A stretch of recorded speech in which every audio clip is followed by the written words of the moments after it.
Assalamualaikum warahmatullahi wabarakatuh. Selamat pagi, Om Swastiastu, salam sejahtera untuk kita semua.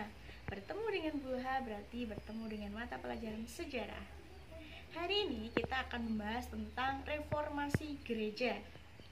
Setelah keruntuhan Bizantium atau setelah Bizantium dikuasai oleh kekuatan Muslim, maka kekaisaran gereja Katolik Roma lebih berkuasa. Mereka pun akhirnya dikenal dengan nama atau kekaisaran Romawi Suci.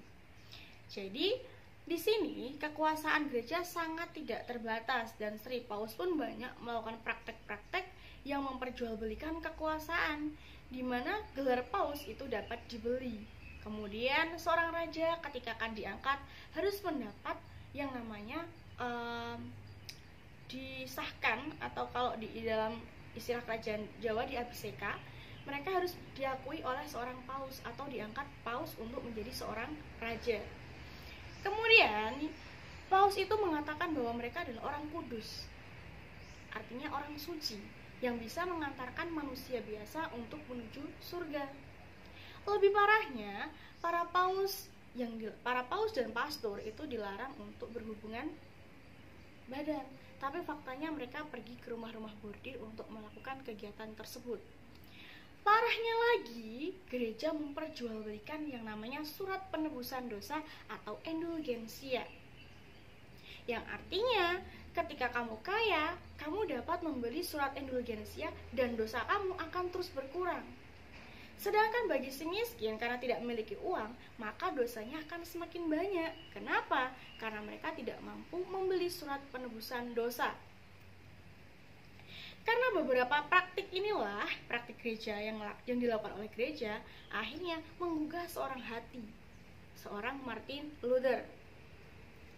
Martin Luther adalah seorang Katolik dan dia sedang dididik menjadi seorang paus. Dia adalah seorang pastor bagi agama Katolik. Namun dia menganggap apa yang dilakukan gereja, praktik-praktik yang dilakukan gereja itu adalah hal yang salah.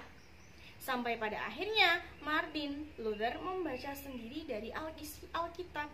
Akhirnya Martin Luther menerjemahkan Alkitab dan juga mengambil pelajaran-pelajaran yang dianggap benar bagi terjemahan atau penafsiran Martin Luther. Akhirnya dia menulis 95 ajaran baru tentang Kristen. Akhirnya Martin Luther pun menerjemahkan Alkitab, melakukan penafsiran, dan dia mengambil 95 butir ajaran baru. Kemudian Martin Luther mengatakan untuk menebus dosa atau untuk mengurangi dosa-dosa kita agar lebih mudah menuju surga, bukan dengan cara membeli surat indulgensia, tapi dengan cara berbuat baik dan menolong sesama. Namun, ajaran Martin Luther ini apakah diterima oleh pihak gereja? Tentunya tidak. Martin Luther pun diburu. Tapi ingat, saat itu sebuah mesin fotokopi tengah ditemukan, sehingga 95 ajaran Martin Luther itu diperbanyak oleh para pengikutnya dan disebarkan ke seluruh penjuru Eropa. Akhirnya banyak sekali yang mendukung tentang ajaran Martin Luther, bahwa untuk masuk surga itu tidak harus memberi surat indulgensia, tapi cukup dengan berbuat baik dan menolong sesama. Akhirnya 95 ajaran Martin Luther tadi setelah diperbanyak dengan mesin fotokopi, maka pembaruan ini dimulai dari gereja Wittenberg, di mana 95 ajaran Martin Luther itu ditempel di depan pintu gerbang gereja Wittenberg. Akhirnya dari situlah banyak yang membaca tentang ajaran Martin Luther. Terus dan terus, ingat, si kaya dengan si miskin banyakan yang mana? Tentunya banyakkan si miskin.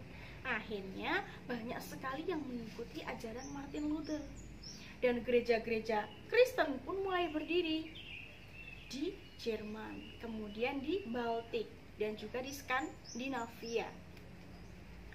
Kemudian ajaran Martin Luther terus meluas sampai akhirnya gereja pun berhenti memburu Martin, dan Martin melakukan yang namanya pembaharuan pengajaran terhadap Katolik yang dikenal dengan nama Kristen Protestan.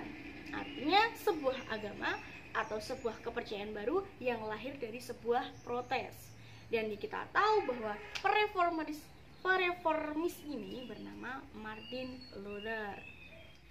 Ajaran Martin Luther terus berkembang sehingga banyak sekali negara-negara yang mendirikan gereja-gereja Kristen, seperti di Belanda, kemudian di Inggris, di banyak negara di Eropa yang mendirikan gereja-gereja Kristen, sehingga Kristen dan Katolik pun di Eropa hidup berdampingan dan kekuasaan gereja pun semakin berkurang. Terima kasih untuk hari ini, kita akhiri. Assalamualaikum warahmatullahi wabarakatuh. Kita bertemu di tim